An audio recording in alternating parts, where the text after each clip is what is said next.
Good afternoon. Welcome to another edition of the GolfMonger Show. I'm your host, Brian Steff, and I am the GolfMonger. And you know what? It always helps when you have both earphones in when you start a show so that you can hear yourself talking. That's how we do things around here. If I was smart enough to know what I was doing, I wouldn't need the man behind the glass. Who's with us again this week, as always, Jeff Gilder, our producer, the boss, the guru, the big wig. How you doing today, buddy? Good, man. Always happy to sit in on the GolfMonger Show. Appreciate you. Hey, listen, how would you like to be, speaking of not knowing what you're doing and being an amateur, how'd you like to be a Dave Wood today? Did you hear about that guy? Do you know who Dave Wood is? No. Let me tell you who Dave Wood is. Tell me who Dave Wood is. Dave Wood is a gentleman, an amateur playing in the Pro-Am at the Waste Management Phoenix Open yesterday that got a hole-in-one on the 16th hole. Oh, wow. During the Pro-Am yesterday. I heard somebody got a hole-in-one. Yeah, it was an amateur. Holy cow. How Was that about $1 million hole-in-one? No, there's no contest on it or anything. He just got a hole-in-one. Oh, because there is a contest out there. There is, but they still had, the stands were 2/3 full still. Wow. Even though it was just a Pro-Am. Wow. They had, they've already had over, in the first 3 days of practice rounds, they've already had over 100,000 or almost 100,000 fans. Holy cow. Something like that, or like 80,000, 90,000 in 3 days already. No wonder Waste Management signed up for another 10 years. You think? Yeah. Holy smokes. It's the most fun golf tournament of the year. Yeah. I mean, it really is. The atmosphere, and it's double this time around because you got the Super Bowl. Hugh was talking about earlier playing out there, and guys will be drinking and bet, okay? And in a case where they bet this guy's going to hit it closer than that guy, you know, and where he obviously caused somebody to lose money walking, they were throwing beer on it. Yeah. It's great. Listen, it's 1 week a year. What irritates me is the PGA Tour. It's good symmetry to talk about right now. You know, the Super Bowl's in Scottsdale this Sunday, Seahawks and Patriots, which will be awesome television for Sunday afternoon, by the way. Yeah. You can watch they purposely move, normally it's a West Coast event or, out in the desert to tee off later. No, they're playing early to get it done. Let's face it. If you're playing on Sunday and on the tour, do you want to be playing still at 6, 7 o'clock at night? Hell no, you want to be done because you want to be able to get somewhere and watch Super Bowl. Absolutely true, man. So it's on TV earlier. What's a normal Sunday? 3 o'clock TV coverage comes on, right? And you watch till 6, 6:30, 7 o'clock. It's almost dark, where they're finishing up. No way, man. These guys are going to be done. It's going to be over, out, see ya. They're off to a Super Bowl party somewhere. Or hell, half of them probably have tickets. Get on over to the stadium, right? With the Super Bowl being there, they did this last year, and then they've done even more this year, the PGA Tour. And, they're turning in the NFL, no fun league. They stopped the caddy races 2 years ago. Yeah. You can't, on the 16th hole, you can't have the caddy races anymore, which is absurd. They're worried about the caddy's health and their safety. Injury. Yeah, because they have a rash of injuries to the caddies running up from the 16th, running 100 yards. Yeah. Oh, and by the way, it's not mandatory. The caddies choose to do it. It's not like every caddy participates in the caddy race. It's just the 2-3 caddies with each group that they kind of look at each other and like, you in? Come on, let's go. And then they take maybe off. some side bets. Yeah, well, yeah, absolutely. Yeah. I got beers in the clubhouse says I can beat you, and takes off, right? Yeah. Well, what? So they get rid of that. There was a couple of 2, 3, 4 caddies that still did it last year anyway. Oh, did they really? Yeah, there was. But then this year, they put signs in the locker room at either the Sony or the Humana, already getting ready for this week to let the players know they don't want them throwing stuff into the stands there. You know how the guys throw hats, T-shirts. Bubba Watson the one year was throwing Oakley boxes of Oakley sunglasses up.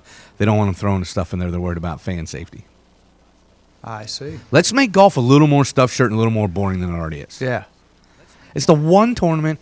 It's 4 days of craziness on one hole, 1 out of 18 holes. Yeah. It's not like the whole golf course is like that all day long. Yeah. It's that one hole for 4 days. Can you imagine? I just had this vision. Could you imagine golf in a stadium environment like that on every hole? That'd be a different game. I think it'd get old though. It's kind of like the Ryder Cup. I think. Well, yeah. Except it's not. Well, yeah, it's exactly what it would kind of be like. Be like every event would almost be like the Ryder Cup. Yeah. I think it would get old after a while. I think the thing is, I'm glad no other courses have tried to do the same thing, or no other tournaments have tried to do something similar, because it's very unique. So it makes it very fun this 1 week out of the year. I mean, all the sports talk shows are talking about it this morning. Even shows that don't normally even talk about golf. We're talking about the Waste Management Phoenix Open. It's the fun one. It's the one with the rowdy 16th hole. I mean, everybody's talking about it because it's so unique to the game of golf. You know, and some guys like it, some guys don't like it, you know, and that's preference. And you know what? So be it. Some guys, you know, and all athletes, all sports, they like loud crowds. Some people don't, so, you know, whatever. I mean, what was it, 2, 3, probably 4 years ago now? It was definitely Sunday because he was in all orange. I saw footage the other day. Ricky Fowler had the crowd yelling the whole time while he was teeing off. Yeah. He was pumping. You know, they started, because they always cheer when they first come through and greet him, but then they quiet down a little bit. Yeah. While they tee off, but the second they finish their swing, they're screaming when the ball's in the air. They have no idea where it's going, and they're yelling. And then if you miss the green, they boo you like something awful. Yeah. But if you hit a great shot, it's like you won the Super Bowl. Yeah. You know, because they go nuts if it's a close shot, right? And the funny thing is, 168 yards? You would think that'd be birdie fest all day long for 4 days. It's not. The pressure gets to the pros. Yeah, you think about that. Like you said, it's not something that they see any other time. No, you know, it's the Ryder different. Cup is similar, but nothing having them that closed in on top of you and rowdy. And it's even more since they closed it in completely with seats. Yeah, you know, over the years they added more and more seats, and it used to just be around the tee box, and then they put some behind the green, but it was a handful. I can't remember exactly the year, but they completely enclosed it. And in fact, it's that way year round now. They don't even, like most golf, you host a tournament, you tear down it's year round. Phoenix Waste Management's one of the only Scottsdale out there is one of the only courses that has an annual event that stays open year round. They don't shut down to prepare for it. Wow. Yeah. You and I could have been out there this past weekend playing, knowing that there wouldn't have been anybody watching us. Probably not. Yeah, the workers. You know, that's the neat thing about last 2 years, speaking of being involved with a local tournament, the Monday after the Masters event, you know, we do here at the Die Club with good friend Jeff Deal from Fantasy Golf with Jeff Deal. Past couple years on my local radio show, I've done on Saturday mornings, I've done my show that week, my Masters special, from his clubhouse on the back porch. Oh, yeah. And you just see people everywhere. I mean, there's guys playing practice rounds, you know, the celebrities that are already in town and whatever, but they're putting up the scoreboards, they're putting up, you know, signs, they're putting the ropes, you know, for fans and whatnot. You know, crazy activity all over a golf course that you never see. Yeah. You know, when you go play regular, because none of it's there. It's also neat to play a course if you've never gotten a chance and you get to play a course that they play on tour. Looks totally different when you're playing it because there's no bleachers. Yeah. There's trees behind that green. You know, it's really, really different if you ever get a chance to play a course that the tour also plays. Whether it's, if you've ever seen on TV, whether it's the web.com, LPGA, you know, PGA, you know, Champions Tour, whatever it is, it just looks different because there's stuff missing. You can actually see the whole course, you know, as opposed to seeing signs and scoreboards and bleachers and stands. It's different. So I want to carry on a little bit before we go any further about the waste management. Speaking of Jeff, we Tuesday on his fantasy golf show, we started talking a little soft smack about who our teams are and who we're picking, because we're all in the same league. And I fell behind last week a little bit because I don't know how to operate I didn't know how to lock in my picks on my iPad. And for you folks that might be interested in this, every Tuesday at 4 o'clock now, and it plays in our replay and it's also archived, but every Tuesday at 4 o'clock live, we have Fantasy Golf TV, Fantasy Golf with Jeff Deal. For you fantasy golf players out there that would like to hear some of our tips, or for some of you that might want to get in on it. Get in on it. You can always join in. It's a brand new show, and it's a lot of fun. You guys do a great job. Listen, it's only the 4th week of the season. Yeah. So if you think, I didn't play in the first 4 weeks, if I join now, there's no way I could win the overall tournament at the end. You're sorely mistaken. All it takes is a few hot weeks where you pick winners and you get a lot of points, and the next thing you know. But no, in our format where you can change players, interchange players. I thought I put in Bill Haas on Friday morning. Yep. It didn't. Cockpit error. It didn't take. Cockpit error. It was It was the Indian. Yep. It's never the arrow. It was the Indian. And so I didn't. And I was busy all weekend. I knew the rest of my team was crap. And I took a couple of flyers on a couple of guys that just weren't playing well. Hell, I had one guy miss the cut. I just took a But I wasn't that worried about it because I'm like, I got Bill Haas. I got the guys leading. Yeah. He's on train. He's going to shoot 20 something under. I'm good. Monday morning, I got the email. I'm like, yeah, I can't wait. I'm sure I climbed some places because I was like middle of the pack. Yeah, I had Bill Haas on the bench all weekend because it didn't save whenever I clicked on it. Well, your buddy Jeff didn't even have him on the team.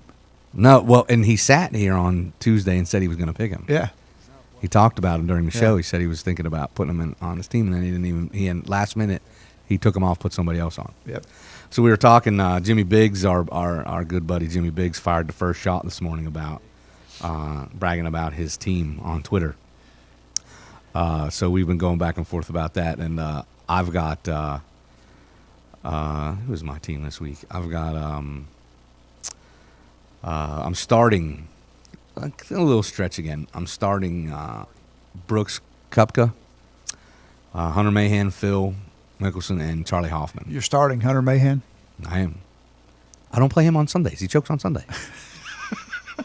He's good for the first 65 holes. He's good for the first 65 holes. Yeah. It's the back nine on Sundays that he struggles. Yeah. He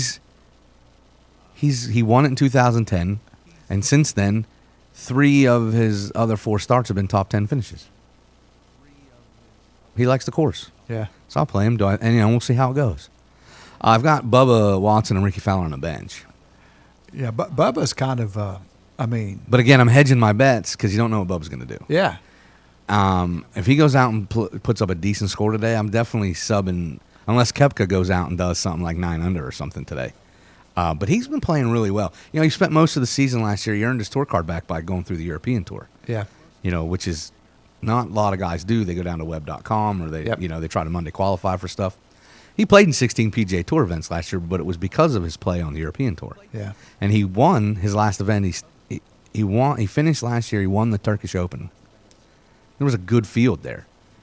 Or he won in yeah. What was that was the one with all the trees. Dubison was in there, and Rory was playing. There were some big European names playing in that event. And then his 2 starts so far this year, which were both in the fall half of the wraparound schedule, were top 10s. So his last 3 starts, he's got a win, a T8, and a T4. Wow. Cool. It's been a while since he's played, but I think he's one of those young guys that's finding his way and it's going to get a start. And then I also got Brendan Steele on the bench because that kid's he's been playing really well lately. And he's played well at TPC Scottsdale. So that's what I'm looking at. That sounds like a good strategy, man. Yeah, you kind of got us surrounded there. I do. And the problem is if you don't piece them in, like Gene was saying, if you don't piece them in on the right day, it doesn't matter how good they are. Because you only get their strokes for the days that they played. Yep. That you actually had them in the starting lineup. So be interesting to see if I made the right choices, or make them through the week. But so speaking of guys playing that I didn't pick, wasn't going to pick, probably won't pick for a long time, Tiger Woods making his debut. That's been the big story. Actually, it's been the second big story, minus him not having a tooth when he was in Italy watching his girlfriend, Lindsey Vonn, or whatever her name is, ski. Who cares? Yeah. Holy Christ, who cares? Anyway, did you see what he did yesterday or Tuesday in the practice round? No. I think it was it was practice round. It was Tuesday. He missed the green at 16, put it in the bunker, and everybody's booing him. So coming out of the bunker, it looks like on purpose. Because I don't know about you, I've watched golf all the time. I've never seen, and even if you weren't watching that day, you'd see the highlights on Golf Channel and ESPN and every other media outlet. He bladed one out of the bunker into the bleachers. Oh, You can't tell me he didn't do it on purpose. and they were worried about the goggles. Because and the word about guys throwing hats in the stands and T-shirts and kicking footballs or whatever. No, he bladed it out of the trap because he went in the far trap. Mm-hmm. He on the right hand side. He bladed it across the green into the bleachers where people were at booing him, and then he kind of looked over at his caddy and smiled. And even the crowd cheered a little bit, when he did that because they knew he did it on purpose. Yeah. There's no way in a practice round he did that. There's no nerves. There's no nothing. It's just I thought that was kind of funny. Having a little good natured fun with because they booed him during a practice round. He missed the green. And that's awesome. Part hurts. I guarantee they were doing it to everybody. Yeah. The only reason it's a story is because what he did after. Yeah. But he went as his little Here you go. boo me again. Here you go. Have a golf ball. Well, that was great. Speaking of other big names, not debut for the year, but only the second start. Phil played last week in Humana. He's obviously in the field at Scottsdale. I mean, it's a home game for him. Yeah. Basically, he's the all-time money winner at this event. He's played in it like 20 times or 24 times or something like that. He's an ASU alum, as we all know, but he was fired this week as assistant golf coach at ASU by his brother. And the fired is, even in the article, was enclosed in quotation marks. Really? Yeah. Apparently, the only reason they came out and named him interim assistant coach is he was helping his brother with recruiting. Right. And then they found out that we might be breaking an NCAA rule if he's calling kids if he's not officially a member of the staff or the coaching staff or the university. So they had to officially come out and name him interim assistant coach so that he could, because I guess there was a U.S.-born kid that's living in Australia that tweeted out about getting a phone call from Phil recruiting him to come to ASU. Kid's like a sophomore, junior in high school. So turns out that was the whole reason they even made a public announcement that he was doing it.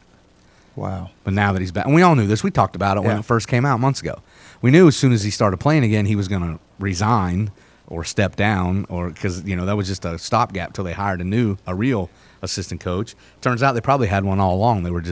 They named him one so he could help with recruiting. Sure. So that brings me to my next point. Since it is Super Bowl weekend and we're talking about football a little bit already, so does that mean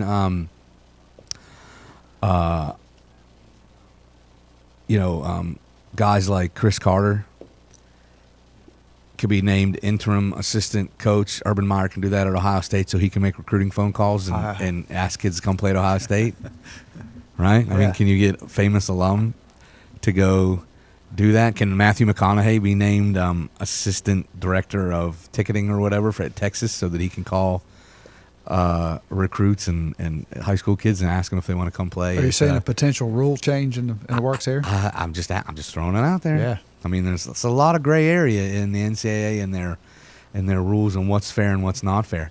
The reason I point that out is the media and everybody would be having a field day if it was football or basketball. Yeah. Is that even legal for them to do that? Yeah. It's golf. It's college golf. Nobody cares.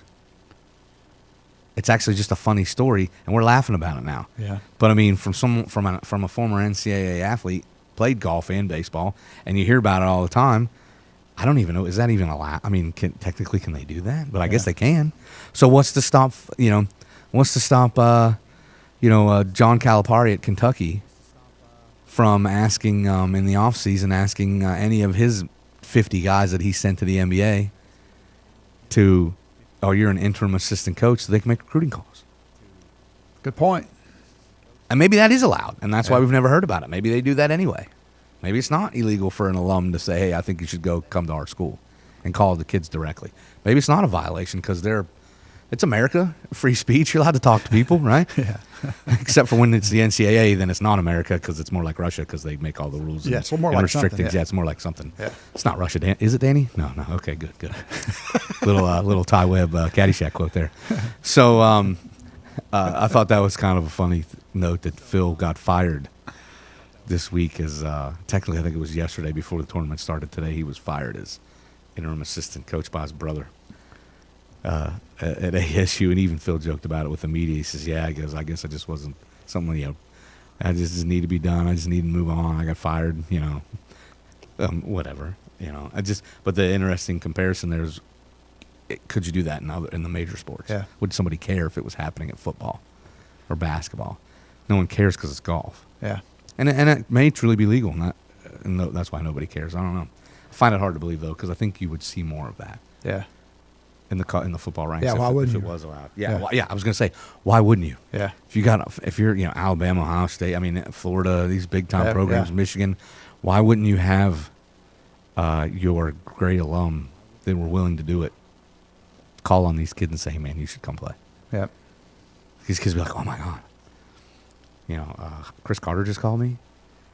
Are you kidding? Or Joe Montana for Notre Dame. Are you kidding me? Yeah. Guy won 4 Super Bowls. He thinks I should go to Notre Dame. He thinks I'm good enough. That's pretty heavy. That's why I don't think that's why I probably don't think it happens. Yeah. So speaking of Super Bowl, you joked, and maybe it wasn't a joke, when I first sat down before we came on the air. I asked you who you got, and you were like, "Who's playing?" I'm sorry. If you hadn't been paying attention to the news lately, buddy, Yeah. you'd know who's playing. It is Yeah. the Super Bowl. Yeah. I'm a Patriots fan. I can't help it. That's your I've fault. been for a long time. That's your fault. Yeah. Are you a Patriots fan pre Belichick and Brady or post Belichick and Brady? Way back. Like Tony Eason days. Like Stanley the Steamer Morgan that played for the Stanley University. Morgan, he was great. Who played for the University of Tennessee. Yes, he did. So That's why you like I them. grew up in East Tennessee. That's right. One of the best football games I ever saw, and I can't. It was UT against UCLA at home. Condridge Holloway quarterback, Stanley Morgan wide receiver. Great football game. Good. I was a big fan, and when he went to the Patriots, I became a Patriots fan. Yeah. Yep. Was he always? Did he spend his whole career with the Patriots? You know what? I don't even know the answer to that. I'm trying to think. I can't remember him playing for. I'm a day or two younger than you, but Yeah, I was. a couple. I was trying to think if I remember him playing anywhere else, and I don't think I don't even do. know what year that was. I'd have to. Stanley I was Morgan pretty young. been. I was a pretty young guy. I was probably a teenager. He would have been in. That's probably been 50 years ago, dude. No, 40. Stanley Morgan. I saw him play. That old. Did you? Had to be 30-some years ago, though. 30-something or 40 years ago, yeah. I would have been younger, but yeah, I remember that name. But, so how'd you like to be the police and the public service people in Scottsdale this weekend? No way, brother.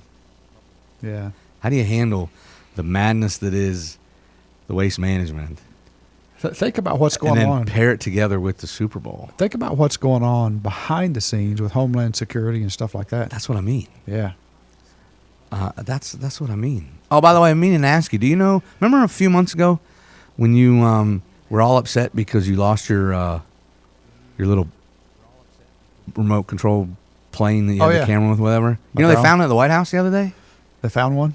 Well, I was wondering if it was yours. It finally came down. I've had several people call and ask me if the one they found at the White House was mine. Because it looked. Did it finally came down? I was wondering if it was yours. No, I don't think mine made it that far. Did they call you? Did you get a phone call? I launched mine in North Myrtle Beach, and it had about 25 minutes of battery. I don't think it. Oh, it only had 20. Okay, I was going to say. I wasn't sure. But I was going to say if the wind was blowing the right way. Yeah. If it might might have have made the it coast to, right, you might have made it. It might have made it to Conway. I don't know about DC. I was just wondering if it was yours. Since you lost it. Never found it. Wish I did. That thing's because the chip that's in that GoPro's got some great video of Myrtle Beach from probably 20,000 feet. It's also got some great video of crashing into the ocean. Yeah, or something. Wherever it went, or a tree, or something. Yeah, wherever it went, or something. That was a sad day. Man. No, I know you were pretty upset. Yeah. When that just puts a big sick feeling in the pit of your stomach, man. Yeah. You see all that money flying away and you can't do anything about it. Yeah. But I would give it all. I don't care about the money if I could just get the chip out just of that to get GoPro. the video that was on it. Yeah. That'd be some great video. Yeah. So could you imagine what's going on there? Yeah. with security and it's not even just that. It's just the population control. That's not the right way to say it. The public, the transportation and parking and moving and hotels and the restaurants and bars and attraction stuff. I mean, it's just gotta be nuts. It really does. So it'd be fun. I'd love to be out there. I'd love to go out to that. First of all, I'd love to go to Phoenix and be in that tournament. Oh, God. If you can't tell, it's a fun tournament. I like it. Yeah. I'd love to be there. Yeah. And then if you could double dip it and be there on the years that the Super Bowl's in Scottsdale at the same time, even if you don't have a ticket to go to the Super Bowl itself. Oh, it'd be a great tailgate no matter what Just you're to doing. be out there. Yeah, or anywhere. To be at a bar. Yeah. Well, just to be out there. I was in Vegas during the Super Bowl a couple times. It's fun to watch Super Bowl in a casino, by the way. When it was just being there and watching it in the casino. Yeah, I was in Tunica for Super Bowl at a casino when I was living out there. Patriots, Panthers, the one Super Bowl the Carolina Panthers went to. I was out there for that and watched in a casino. It's a lot of fun to watch a Super Bowl in a casino. Yeah, it is. It really is. Especially when you're part of a party. Yeah. With drinks and food and access to gambling and I can't remember the year, but I got on the elevator with Roger Craig, and I went, dude, you Roger Craig? That's pretty cool. That's pretty cool. Yep. So it wasn't one of the years the 49ers were in the Super Bowl then, obviously. Obviously. So that you can eliminate a handful of years. 3 or 4 years you can eliminate that it was because it wasn't one of those years. Yep. But so it's just a fun weekend out there. I knew this show I wanted to talk about, just the event, because it's gigantic. I mean, if you're watching the Golf Channel, they're interviewing football. They're interviewing NFL guys. They got NFL guys playing in the Pro-Am. Sure. They got, or radio guy, broadcasters. Ron Jaworski was playing in the Pro-Am because I follow him and Merrill Hodge on Twitter, and they're buddies, and Hodge was busting his chops. Apparently, he was there watching. Yep. And he was tweeting about how bad Jaworski was playing. I met Jaws this past year. You told me Jersey. that. Yeah, you told me that. absolutely, Yeah. I mean, it's just different. I mean, it's just different when this every so many years when the Waste Management lines up with the Super Bowl. Ever since they started playing it there at the stadium there, it's just different. Yep. This whole weekend, and you can't experience it. Yeah. How you think the PGA Tour would like it if the NFL said, we're just always going to play the Super Bowl in Scottsdale? Yeah. Although again, it goes back to the point. I think it would lose its luster a little bit. Yeah. The uniqueness of it's only every so many years. Yeah. But man, that would be a lot of fun. And there are so many other things we could have talked about today, but I just wanted to focus on that's a great topic. the magnitude of this weekend, and it doesn't mean. I mean, this isn't a pivotal tournament in anybody's season or career or anything. It's just so unique and fun, and add to it the Super Bowl. So I'm going to ask you this: we always talk about who we like going to win the golf tournament, but since it's also Super Bowl, you said you're a Pats fan, so you think they're going to win. Well, let me ask you this: we already know the answer to that. Close game, blowout, Close game. close game. Yeah. Like last possession, close. Like Brady takes them down the field, and they kick a field goal to win or score a touchdown to win, or they have the lead and Brady puts them on a 5-minute drive them around the clock type of game. Yeah, I don't know. I'm gonna really put you on the spot. Yeah, now. I don't know. Yeah. That's the answer you're gonna give me? I'm not that close to it. Is that the answer you're gonna give me? Yeah, You can't even. I give you 2 choices. You can't pick one. Second choice. Do you remember what they were? No. No. Okay. The second choice was the Seahawks were gonna win. Yeah. No, I'm just No. kidding. No. I knew you were listening. No, I think it's. I think last I saw the line was still a pick'em. Was it? I haven't looked in a couple of days. I mean, when was the last time the Super Bowl was a pick'em? So Yeah. I think I'll be going against you here. I think I like the Seattle to win. It'll be close. I don't think they'll do the Patriots what they did to the Broncos last year, but I think it'll be close. And I also think that Bubba Watson, if I had to pick one of my guys to win this weekend, I think I'd pick Bubba Watson. So Yeah. Really? yeah, Man, I think that's a really long shot right there. I You know? don't know. I mean, my guys that I picked. If he's on, he can drive the Well, green that's what I on mean. several He's holes. been there. and he's been on lately. That's the thing. Yeah. He's been on, so I count on him still being on. Yeah. But I wouldn't be surprised if it wasn't Ricky Fowler or Yeah. a lot of guys could win this week. It's a big field. I'm going to keep pulling for Ricky till he wins a big one. So there Me you too, go. but it'd be boring for me every week to say I think Ricky Fowler's going to win. Yeah. Yeah, Well, you got to change it up a little bit. I mean, I don't be the boring radio guy. I know everyone will stop listening to the show. Yeah. Except for you. For me, I have to. You have to, because you have to. All right, but we're about to wrap it up. I want to thank Jeff, man behind the glass, because if it wasn't for him, I wouldn't even be able to do this. No one would be able to hear me. I'd just be talking to myself. TGD Radio and TV are produced and broadcast by the Zeus Radio Network for thegolfdirector.com. When visiting The Golf Director, navigate over to our featured golf course pages where you'll find an update, up-to-date information about courses, course conditions, specials, and much, much more. If you need help with your next golf vacation, give Big Dave a call. Our guy here at 844-GO-GOLF-1. 844-GO-GOLF-1. That's 844-464. I can't even read today. 844-464-6531. All of our TGD programming is archived for listening and viewing on demand. Catch up on a show you might have missed, like this great one, or the fantasy show. I highly recommend the fantasy show. Click on the Golf Director Radio and TGD TV tabs in the menu at thegolfdirector.com. I'm Brian, your host, the GolfMonger, for GolfMonger Show on behalf of Jeff and the rest of the gang here. Thanks for tuning in. There's more TGD golf news and information coming up next. Keep it in short grass, everyone.